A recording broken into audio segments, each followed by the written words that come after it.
হয়ে কি হতে চাও? স্যার, আমি যদি পড়াশোনা করতে পারতাম তাহলে ডাক্তার হয়ে মানুষের সেবা করতাম। মামনি, তুমি আসলে একটা ভালো মেয়ে, আর তুমি আমাকে মাফ করে দিও তোমার সাথে এরকম ব্যবহার করার জন্য। কারণ তুমি টোকাই হলে কি হবে, তোমারও তো সম্মান আছে। তুমি আমাকে ক্ষমা করে দিও। হ্যাঁ আঙ্কেল, আমরা টোকাই হতে পারি কিন্তু চোর না। আর মানুষ আমাদেরকে মূল্যায়নই করে না, টোকাই বলে সবসময় খালি অবহেলাই করে।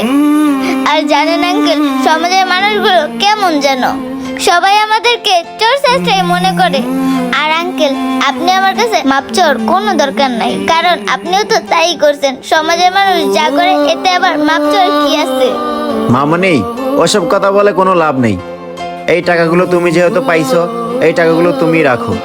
আর তোমারও তো অনেক পড়াশোনা করার ইচ্ছা, নাও এই টাকাগুলো তুমি নাও। আর এখন থেকে তুমি কোনো টোকাইয়ের কাজ করবা না। দাঁড়াও 1 মিনিট। আর এই কার্ডটা তুমি রাখো। তোমার যখন যা প্রয়োজন হবে তুমি আমাকে ফোন দিবা, আমি তোমাকে হেল্প করব।